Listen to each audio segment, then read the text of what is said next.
At 21, he's a broke college kid door-dashing burgers to pay rent. At 25, I've now built up a portfolio of a few hundred properties. And your first 11 deals fell through? That losing streak really taught me how to handle rejection. Today, you're going to see the exact system that Josh used to build a $15 million portfolio without using his money. After 111,387 cold calls, I've learned one very important lesson.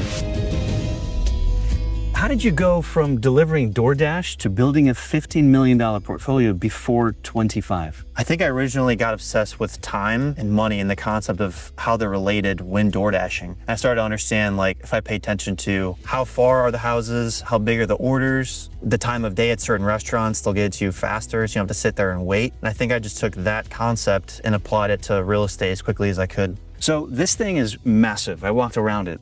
Technically a duplex, but it looks like a multi-family 10-unit apartment complex. Is this the biggest renovation that you've done so far? Definitely. Yep. Walk us through the numbers. So somebody originally was an investor that owned it and wasn't able to finish a job. So I bought this from a bank that foreclosed on that investor. And a week before closing, someone came in and stole all the materials. There was 50 grand of stuff sitting in there. Like they knew the timing. They knew what was going on. It was interesting. So I ended up buying it for 160 with the original budget of about 100,000 and original timing of about 4 months. And here we are today, around a year later, and around 150K put into it. Okay. But you want to buy good deals. Yep. So 160 plus 150, so I'm all in around 310.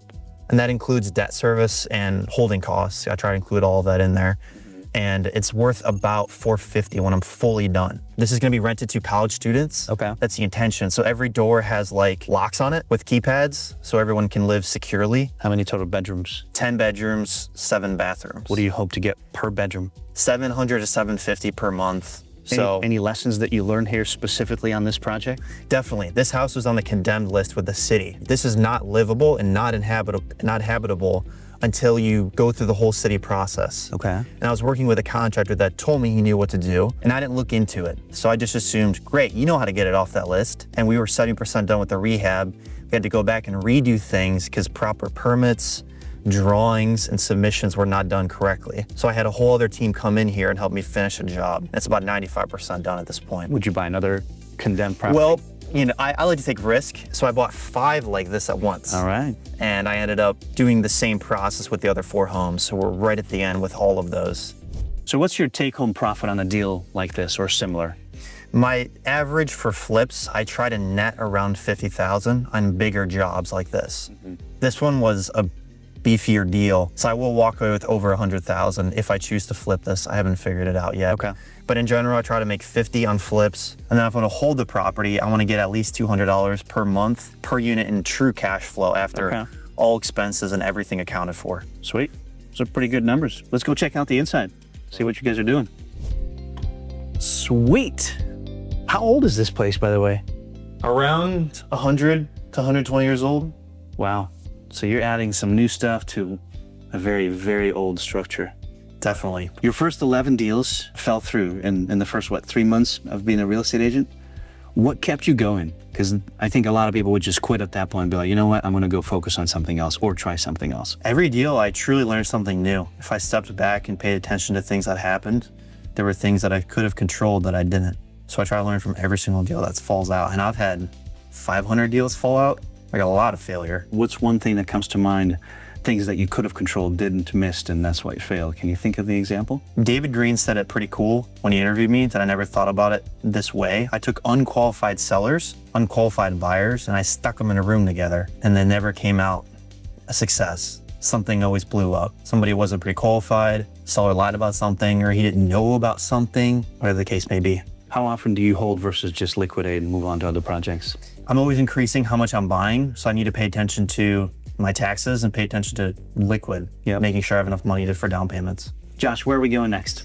We're headed to Scranton Road, steps away from the Metro Hospital. I'm doing $1 billion expansion in Cleveland. Wow, let's go check it out.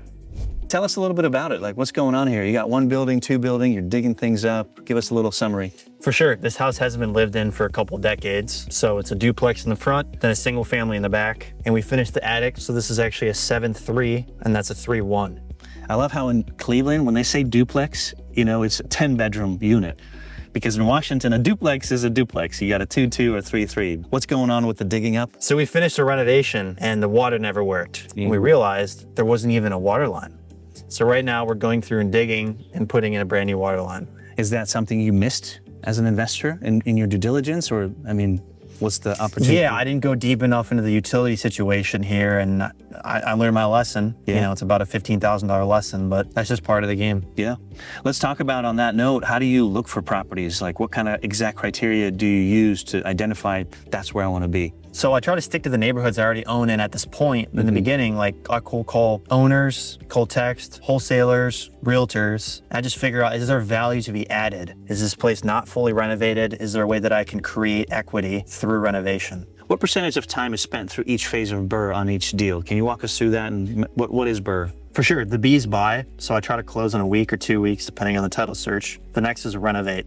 So this is a bigger project. This is usually around 6 to 9 months. Smaller projects could be anywhere from a month to 3 months. The next R is refinance. So that's typically about 30-day process. Then I rent it out after that. That's the second last R. And the last R is repeat. So just do it over as many times as you can. And I try to use the same cash at least 3 times a year, meaning I have 4-month average deal cycles. So you've made over 100,000 cold calls. What's the biggest lesson that's taught you? A lot of the times I was getting rejected, probably because I wasn't in the right place at the right time. And that's a lot of calling. And, you know, if you can figure out that they might want to sell in the future, you just keep calling until it really makes sense for them. You just want to be the right person at the right time and they want to sell. Whether it's somebody inheriting a property, somebody wanting to get something bigger, you need the cash for it.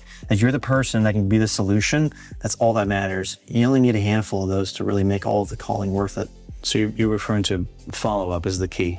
Yeah, there's a saying, you need to call somebody 7 times to get something done. I would agree with that. What do you tell our viewers and others watching how to not take rejections personally? I mean, that can happen. It's not you.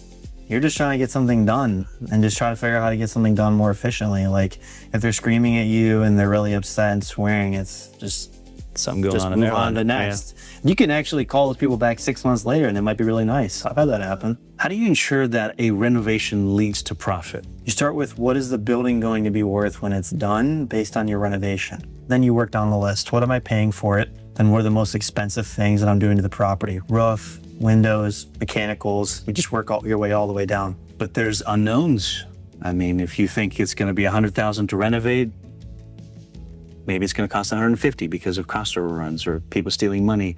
Any systems in place to mitigate that and avoid that as much as possible? You can material out and labor the entire process, which a lot of investors do. This way they really get it down to the dollar, what exactly they're spending. I do more of a volume approach, so I just focus on the big ticket items. If I have to buy 5 more doors, you know, that I thought I was gonna have to, or spend $1,000 more on countertops, I mean, that stinks, but that's better than, oh, I have to replace the roof and I didn't realize it. I try to not have those mistakes. If somebody's got $5,000 right now, what's the most realistic path to their first deal? I really think of investing in deal flow in a triangle. There's resources / team. Who do you know that can be effective in your market? Cash, funding, how much do you have? How much are you saving? How much do you have access to? And deal flow, do you have the deals and the opportunities? So if you have 5K, great. I would more focus on your deal flow and the resources and people. So start calling, start trying to find deals. Who do you know in real estate? Are they investors that you can cold call and meet? That's where I would start. But then you have a deal that's $100,000 and you only have $5,000. You don't need the 5,000. I don't think you need it at all. So you can go find someone with money. The investor brings the money on a straight 50-50 deal, and you manage the construction, you find the deal, you work the exit, whether it's a sale or a refinance. Yeah, that's good point. So we're shifting from you not actually buying the property, but find the right deal. Because in this business, if the numbers make sense, there's going to be 10 buyers knocking down your door for the deal. Right? I would imagine, right? Oh yeah, everywhere. Yeah. Most 24-year-olds are stressed about making rent, but Josh is collecting it all across a $15 million portfolio. So what's his secret to scaling so rapidly? He doesn't get bogged down in the busy work. While other investors waste hours chasing receipts, juggling spreadsheets, and waiting on rent checks, Josh keeps his energy where it matters, finding the next great deal. That's the kind of focus that turns one property into a thriving portfolio. And it's exactly why BaseLane launched BaseLane Smart and why it's changing the game for real estate investors, big and small. BaseLane Smart automates the financial side of real estate so you can work smarter, not harder. Expenses get categorized automatically, receipts sync the moment you upload them, and rent lands in your account in just 2 days. Even your banking is designed with real estate in mind, with separate accounts for every property, no monthly maintenance fees, and no minimum balances. Scaling your business shouldn't feel like an administrative headache. The smart investors like Josh know that time isn't just money, it's opportunity. BaseLane Smart gives you more of both. Head to baselane.com/UpFlip, try it for 30 days, and start working smarter today.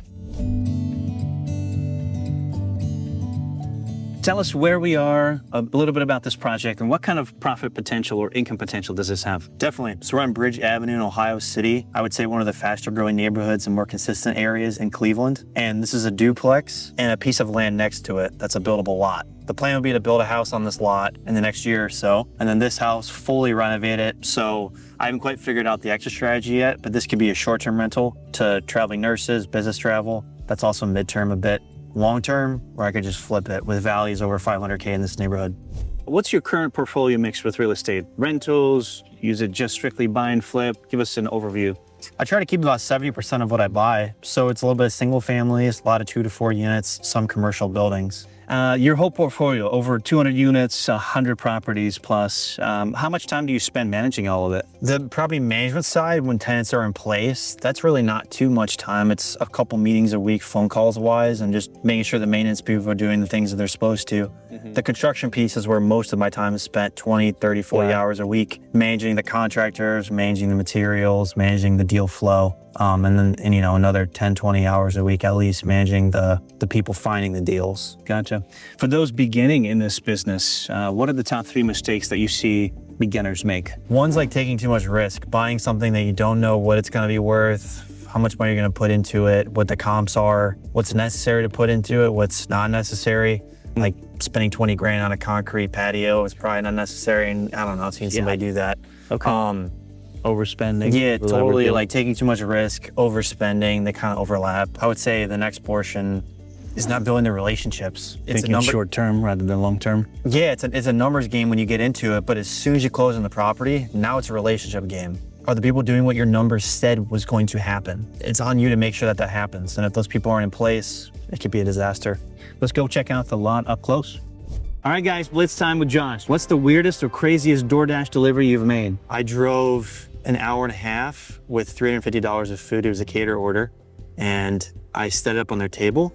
I didn't even get a tip. What's the worst rejection you've ever got from a cold call? This was somebody in my office, and it's really funny. They cold called an owner of a duplex a couple streets over from the office, and the guy said, "I'm gonna come to the office and kill you." And he showed up at the place. Jail. And that was that kid's first day of cold calling. What was the first ridiculous, I've made it purchase you bought yourself? Being able to buy good food, honestly. Yeah? Simple things in life. What's one movie you think everyone should watch and why? The Big Short, if you like real estate, because Yeah. that explains the office that I started in. What's the best purchase you've ever made under $100 and why? Magnet on my car that I can just take my phone on. Sweet. That's a wrap. What's the riskiest deal that you've done so far? So I bought a house that was actually at the bottom of a hill. And you can't really tell hill on Google Maps. So when I got there, it's at the bottom of the hill, and across the street is a steel plant with live electrical wires right there. And I'm like, oh man, I'm never gonna be able to sell this house. And I eventually rented it and sold it to an investor, but I got like freaked out as soon as I figured out what was going on. Did you lose money or what? No, I made a little bit. Okay. Paid 90, put 40 into it, sold it for 155 maybe. I thought it was gonna be worth 200 at least. And then when I got there, I was like, I need to pay attention to elevation. What about a deal that totally failed after you purchased it, lost money? What'd you do after? I bought a house for $12,000, rented Section 8. The person was paying $600 a month. I'm like, how is this gonna go wrong? I'll get all my money back in 2 years. And 6 months later, she didn't tell me that she moved out, and someone went in there and stole everything, pulled all the copper out, broke all the windows, and dumped 200 tires in the backyard, because in Cleveland, it's $10 a tire to get rid of them at a dump. Oh, So they dropped $2 grand in tires in the backyard. And I sold it to the neighbor for 10,000 bucks after an Okay. insurance claim. He bulldozed it and built a garage for his house. What's the takeaway from that? Just because the numbers make sense doesn't mean in reality it'll actually work out well. Gonna pan out. I didn't think that buying that would ever result in a loss. What's the best pitch you've given to an investor or a lender who's funded a deal? I had a hard money lender give me a couple loans, and their original cap on someone who hasn't done over 10 deals was, we'll give you 5 loans, and then you gotta start paying them off before you get more. And I essentially tried to sell the idea that why don't you just keep giving me loans? You don't have to pitch your business. You already have my business, right? You already know me, you already know what I'm buying. Just continue to feed me loans, and I'll feed you referrals, like your insurance and your title company referrals, the business on the back end. Ended up working as a good partnership, and he was able to give me more loans than their average investor. Guys, more than 87% of you watching are not yet subscribed to this channel. So if you don't want to miss these amazing interviews with amazing entrepreneurs, giving you all the insights, take a second, hit that like and subscribe. We appreciate you for doing that, and let's keep watching. You own 12 units on this block here, right? How did you source the deal? What's the strategy here?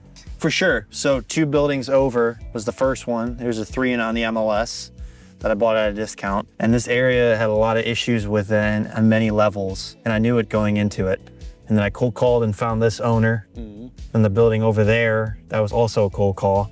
And then there's 2 more that I found from other realtors. Do you find that the strategy works more effectively when you tell them, hey, I already own something on the block. I'd love to maybe add your property to my portfolio. Is that a sort of a barrier breaker? Or? It helps build confidence in the realtor who has the deal, and definitely the seller if they're a local seller or if they're a distressed seller out of state and they need somebody to be a solution to their problem. So there's a lot of wholesalers in this market that waste a ton of sellers' time. Yeah. But if you're like, hey, I own this address right next to it, look it up. I'll close on yours. Yeah. Gives them a lot of confidence. That's a good point. So can someone succeed in this real estate business with 0 experience or 0 money? Definitely. Of course they can. You gotta become a master at deal flow, become a master of values in your neighborhood, then eventually neighborhoods, then eventually your entire city or wherever you're located. Ready to build a real estate portfolio without using a dime of your own money? Josh here will walk through the exact steps of BRRRR, buy, renovate, rent, refinance, repeat, that took him from a DoorDash driver to a 15 million real estate portfolio in 3 years. In the How to Buy Houses for Free course, you'll learn how to find homes with hidden equity, pitch to lenders to fund deals, and structure refinances so that you can pull out all the cash and funnel it straight into your next property. By the end, you won't just understand the method, you'll have a game plan to grow in your wealth one property at a time. Scan the QR code or click the link in the description to start growing your cash flow and portfolio. How much time and money then did you spend on sourcing these deals? Talk about some of the important aspects of that process. For sure, this one was more time per deal than most of them because there were a lot of problem tenants that I had to get rid of. So paid about 30 to 40 per unit for all of them, put about 20 to 30, 40K into each unit, and they're worth about 100K a unit each. So sold some of them, still have 12 units left at this point. Time-wise, 2-year process. 2 basically. years? Yeah, because I didn't buy them all at once. Gotcha, okay. And then the first deal wasn't done, and I bought the other ones because there were problem tenants in this building that were preventing me from being productive over there. I said, let's just buy that too. And then I ended up buying that one, kicking everybody out, getting it all done, and now we're at a much better spot. What do you say to people that may say, man, Josh is just buying a bunch of C-D properties? Like, what's your response to that? I mean, do you eventually want to get out of that class, or this is your niche and it works great? Very fair question. I mean, it's a very low barrier to entry. It's cheap. Right. But you have to make sure the comparables are there. The comparables are there. This is Madison Avenue right there. There's 4 units that have sold for 300 to 400,000 already in the last 3 years. Gotcha. So I knew going into this, if I made that perform well, it's worth somewhere in that range. And I added better parking and added siding and things like that to help with the curb appeal. What's been your biggest challenge to date, and how did you overcome it? It's really been making sure that the quality of renovation is consistent throughout all the houses and all the projects over time with different people and different subs. So just establishing a baseline that this is what we need things to look like to make sure that we're getting the outcome so that everyone can succeed. And monetary-wise, was there a loss as you learned that lesson? For sure. Oh yeah, people are not doing the right work. Some people stole things, took bad pictures, so I would overfund different projects in the beginning. and I wouldn't have been able to learn as many things without going through those failures. Is it possible to check out one of the inside of the units? Go check out Duplex. Cool. How do you finance deals without using your own money? I know that there's a lot to discuss. Maybe focus on some of the important things. There's a lot of people interested in real estate out there, but they don't want to be involved in the day-to-day. So if you can find a good deal and give them 14, 15, 13, 12% on their money on a 6-month time frame to do a job, they could fund the whole job. I've done that tons of times. You don't need any money for that. Is there a method for looking for people that are in that position? I'd look for people that are in more expensive markets than yours, that are interested in yours, but they don't want to take on the risk of buying something out of state and managing it all themselves. I mean, is it Craigslist? Is it Facebook? How do you find these people? Any tips, tricks for us there? BiggerPockets forums is huge. There's a little bit on Facebook groups. Those tend to be more active investors, but networking events too. Those are pretty good. Just locally? Mm-hmm. So how do you turn like all of this into profits, right? One can see just the building, but you're focusing on profits. Can you walk us through the BRRRR method and anything else you use? Definitely. Like this house, I paid about 100K, put about 80,000 into it. I'm about to sell it for 240. So my profit would be, roughly 60K. If it's a flip, if it's a BRRRR, right? I just choose to refinance it and pay back my investor his original loan of 180 and keep it. This building will make a few $100s a month off of none of my own cash invested in the deal. What's one thing you do every day without fail that has a direct impact on your success? I have a notebook that sits right in my chest all the time that I work as a reminder to write down everything that I'm doing. Anywhere from sending an email to a lender to calling a client, being as specific as I can. In the beginning, that list is 100+ items a day. And I try to look at it and figure out, do I have to do this? Can I give this to my VA? Is this actually making me money? Can I do this all at once? Can I just throw it out all together? Is this not even worth doing? And I try to piece away my time so I'm getting the same productivity for less and less of my time. And I've been doing that daily since I started, and that made a big difference. What's a typical day look like for you today? Like, how are you spending time? Where are you devoting it most? Get up as early as I can, and first off, pay attention to the active transactions. Things being refinanced, sold as my flips, purchases or sales as my clients, because I'm still a realtor from here and there. Okay. And all of my active purchases, all of my offers out, and then paying attention to my cold callers and seeing what leads they have. So can someone get started doing this even if they have a full 9 to 5? I believe they can. I would be obsessive about one neighborhood to begin with. Learn the prices extremely well. How impactful is a 2-car garage, a driveway? What is the typical roof type? What is the typical window type? Become obsessive in one pocket and look at properties and deals on and off the market around there and see if you can make something work. And then move on to the next neighborhood. So you're working on 30+ houses right now across Cleveland, right? But you don't regularly visit every project. How does that work? I try to rely on the people around me to do their job, right? I'm an investor. I need to pay attention to where is my money efficiently going to go and paying attention to how flooring is laid and how mechanicals are installed. But I'm gonna rely more on my project manager and inspectors to do those things while I'll make sure that the money part is flowing in the right direction. Everyone has their own piece in this orchestra, and I just try to make sure that everything's going correctly. What's been your most important hire, and how did you find them?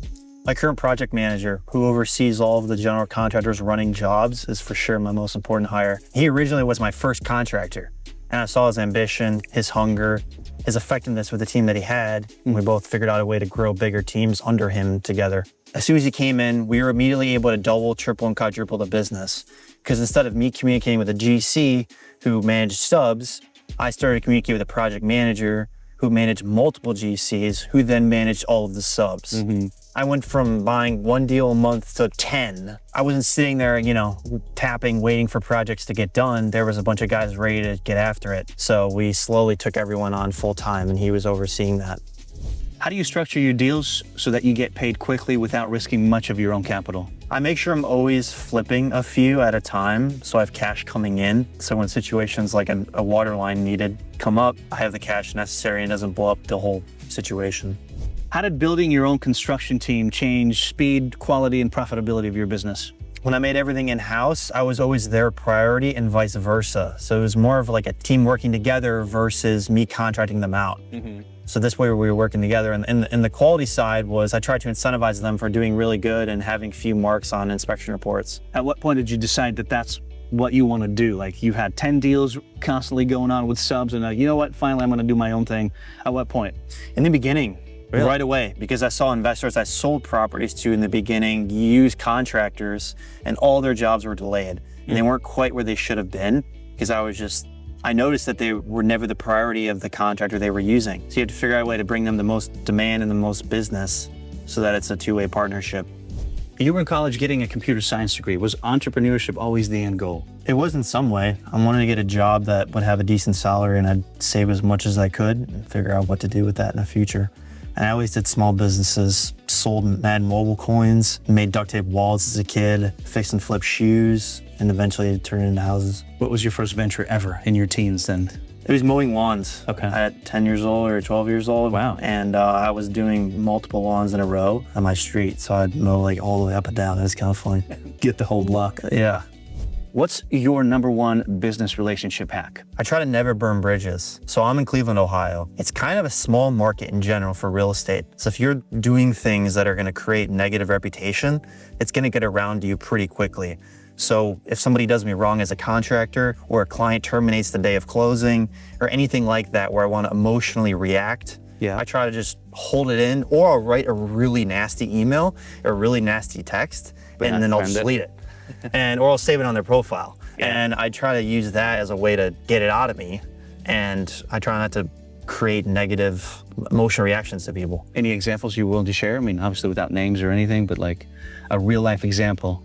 So I had this contractor named Robert that I was working with, and he did one house really good. Then I gave him 3 to continue to grow the business. And he went through and did horrible work, stole furnaces, hot water tanks, stole their materials, took fake pictures, put me in a really bad position. And I wanted to do everything that I could to go after this guy. But I chose to stay cool and calm. And of course, I didn't give him more business, but on the back end, I ended up hiring everybody around him that actually was reliable. So instead of burning that relationship and everything else around him, I picked up all the subs, the maintenance people, and everything like that. Who were and then I'm doing a lot better long-term with those reliable people. So you've mentored some people to 6-figure success in under a year. What's the number one trait that you see they all have in common? I would say the number one trait is they're willing to be patient. They're willing to wait 3 to 6 months of consistent hard work before seeing results. So all related to when I started as a realtor, my first 6 months made no money. My first 11 deals fell out, 3 months of failure.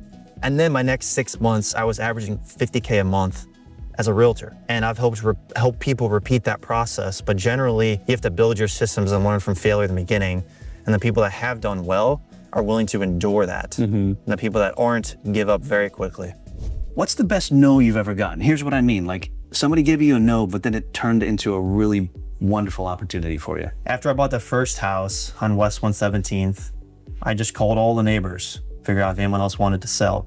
And a couple doors down to the left, I started to develop a relationship with this guy. He didn't want to sell to me, and he told me every time I called to him, hey, I'm not selling to you, sir. Through the course of me meeting him, having lunch with him, discussing his experience in the real estate market over 20 years, he ended up selling me that house and over 10 others. And it was a very consistent no for months. And then it turned into, yes, you can have all these. I just try to figure out why they're saying no and figure if I can remove those barriers. There's always a reason why. And if it's something that I can control, I'll pay attention to it and try to change it. If I can't change it, I'm just gonna walk away. If you started from zero tomorrow, how fast do you think you can replicate your success today? I try to use other people's money to buy deals quicker versus spending a whole year saving money before I bought my first deal. Okay. So I think I could get to where I am a year earlier. Elaborate on that a little bit. Hard money, family money. I mean, like I would have equity partners. So I don't really have any equity partners, a small bit of the portfolio, but I'd bring people in with cash and I'd bring the sweat equity. I'd bring in managing the contractors, finding the deal, building the team. What's the biggest challenge for you right now as a business owner, and how are you overcoming it? Having to grow all of the in-house businesses at the same pace. So the example would be, I got good at renovating and getting houses rent ready, but I was poor at leasing them and managing the tenants. So there was a huge bottleneck where I had a whole bunch of vacant homes, and then I had tenants that were placed that shouldn't have been placed. And it caused my entire business to kind of come to a halt for 3 months to sell properties and get everything back in order. So how did you overcome it? Yeah, I got close with an attorney to help with the evictions. And then I got basically tripled the leasing team to make sure things got leased quicker. And I just became more strict on my criteria in terms of who I'm letting in houses and on my renovation. So I do a lot of inspections and pre-inspections before letting tenants in there, and I make sure everything's done correctly. What's one wildly held entrepreneurship belief that you personally disagree with, and why? You don't have to reinvent the wheel in what you're doing. There's a lot of people that have renovated houses, and there's people doing it at my scale in my own market here, and you can just learn from them. Don't try to do something completely from scratch if you don't necessarily have to. Like, don't make it harder on yourself than it needs to be. Most people say that fear of failure is the reason they don't pursue a business. What do you say to them? It's going to be part of the journey anyways. You just got to get used to small failures and build up your tolerance, and then eventually work your way up. I used to get completely thrown off if I lost $100 or $500, and now it doesn't even affect me anymore. Not because I'm special or anything like that. It's just, it's part of the journey of going up. Right. Yeah. You've had people drive cross country just to meet you and learn your systems. Can you tell us more about that? Any exciting stories, interesting lessons, takeaways? Yeah, after my interview with BiggerPockets, this kid named Nadeem drove here from New York after a couple text messages, not many, and popped up in the office and wanted to learn what was going on. And he immediately started cold calling. Meanwhile, I didn't even know that he put all this stuff in his car and drove from New York. I thought he was like permanently local. Yeah, permanently. He moved here, and he just immediately started calling. About 3 months of just figuring systems out, building things out, learning, failing. He started to make really solid money after that and cleared over $250,000 in his first 18 months. What did he focus on, or what did you help him focus on in those initial 3 months? It was cold calling originally, real basic. And I want to teach him how to find deals, how to price things out, how to learn the area, and build the seller relationships in order to actually make deals happen. So that's where he built all of his original income. Was there ever a moment where you wanted to quit, and what got you through? About a year into renovating houses, I had a GC running a couple projects in Cleveland, a couple projects in Columbus, and my girlfriend's house at the time was helping update some things at her house. And everything was going south. Things were getting stolen, nothing was done correctly, raw materials were ordered, and he basically just got up and hiked. So I was left with all these problems on the business side, but also on the personal side, because I was trying to do something nice for my girlfriend at the time, and it was bad. She couldn't use her kitchen, her bathroom wasn't working, I was DoorDashing food for her every night. She really liked to cook. So it was affecting me on multiple scales of my life, and I just tried to focus on one problem at a time. Just it's a sheet of like 50 things that I had to do, and I would only look at like 3 of them each day. Try to solve that next, and get out of it. That's awesome. Is there any other advice you want to leave to aspiring entrepreneurs? I've talked to a lot of investors in general in the real estate space, especially around here, and I really try to pay attention to, do I want this person's life or do I not? And I try to just mimic the people that have the life that I want. Some people drive around all day and manage all their properties, and they like that. That's not something that I want to do. I'd rather have more of a time freedom. So what are the landlords doing that have more of a time freedom business? Love Josh's story? Then you can't miss how Quentin West makes $100,000 on Airbnb 100% remotely using a little-known strategy called fractional hosting. Take a second, like and subscribe. We appreciate you watching.